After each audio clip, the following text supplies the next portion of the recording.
Happy Sunday, everybody. As you can see, I have not mowed yet. Thank you, Ella.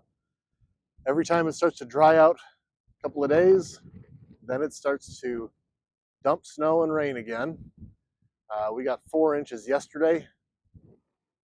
It is starting to melt off, but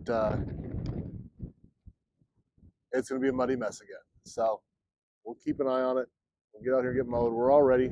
Tractor's ready. Trailer's ready. Just need it dry enough. As I mentioned, still not mowed. It's just mud, and I don't want to come out and just wreck everything. And so I'd rather just wait. So there's not too much of a physical update on anything this week or this month, uh, but on the paperwork side of things, we are getting things accomplished. The driveway permit has been received. We are getting quotes on an install of the driveway, so I can compare that to the cost of doing it myself.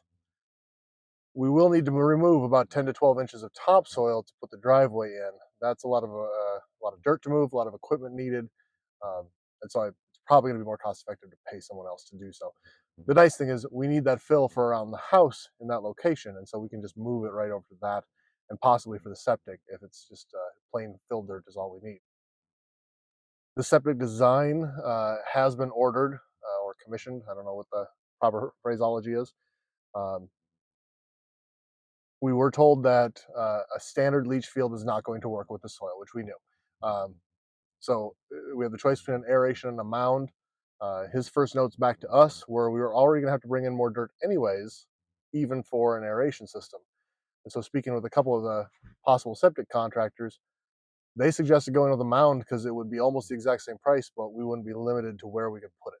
So we're gonna, keep shopping, keep comparing those quotes. Along with the quotes on the driveway install, we're also getting, of course, quotes on a septic install, the foundation, and to shell it up. I had one contractor who was very excited to come in and just said, I'll give you a package deal on everything to dry it in. And so we'll see what those come in at. We have gotten materials quotes from one location, and I'm putting it out there for others. They came in actually a little bit, call it the low end of what I was expecting, which I was happy about. But that didn't include cost of concrete, of course, and it didn't include the proper windows. They had just a white vinyl standard. We actually want black, so I don't know if that will change the pricing. We'll get that checked out. But we definitely need to get these quotes and materials quotes together because we do have plans. We purchased house plans we're very happy with, but you don't get to see them yet because they haven't been approved. Um, the way that this county works is you have to have a septic plan approved and a well location approved before you can get the plans approved, the house plans. So we need the septic design to get the plan approved, and then we need to get the well location found and approved. So once we have those house plans approved, we will do a walkthrough. There's even an online fly through virtual from the designer, and so we will share that at that point. That is about all there are for updates on our house. It's been a month since we last updated, and the reason for that, besides waiting on weather, waiting on quotes, is we lost our Gracie Girl.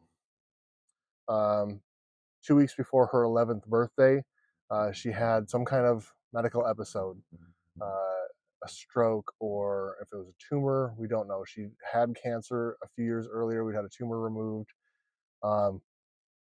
Brought her to the vet. That was on a Saturday, and she was very lethargic, almost moving in slow motion. Sunday, it was even slower, and then at one point Sunday afternoon, she laid down, and she never stood up again on her own.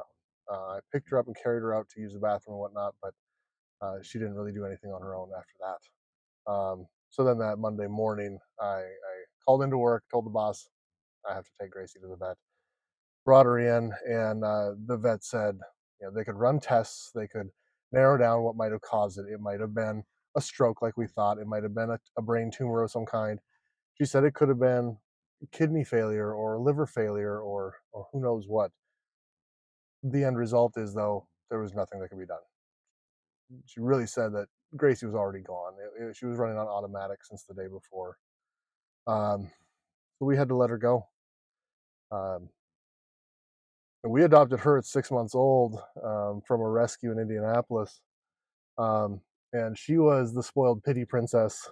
We called her Gracie Girl or Gracie Cake Face because, oh, if she could get some cake, Mary would make me birthday cakes and then say that she pushed it to the back so it would cool and left it on the counter. And a minute later, we'd hear Gracie's feet thud on the floor and half the cake is gone.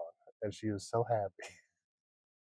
She would do that. She would jump up onto the counter and we wouldn't hear it until she was jumping down and running for the dog door, chewing as fast as she could because she'd gotten something. At one point, she had even opened a pizza box, taken a slice of pizza, and then dropped the pizza box down so it was closed again, ran out the door. I knew she'd grabbed something. I go and open the pizza box. There's a slice missing. She was a silly girl. But we miss our big girl. Again, we had her 10 and a half years. And we weren't expecting it. And it was really, really tough. And it still is. Holding it together now while I read this, but when I was writing it earlier, I didn't. We miss our Gracie. We still have JJ, who we've actually had since 2012. He's somewhere about 14 years old. We've got Bo, of course, you can see in his sweater behind me because it is cold out. And then we have our three cats, Papa, Buddy, and Chester at home also. That doesn't make us miss Gracie any less. I hope in the next few weeks to have more updates, actual work done on the property, at least solidified quotes. My plan is by the end of March, if we haven't broken ground yet, then we are at least firmed up on who our contractor is, where we're getting materials from, and plans approved. I do have names of well drillers I'm going to be calling also, start having them come out and site the location. So big things moving, just none of it visible yet. All paperwork, and that's kind of the way the world works, I guess. So thank you all, and we'll talk to you next time.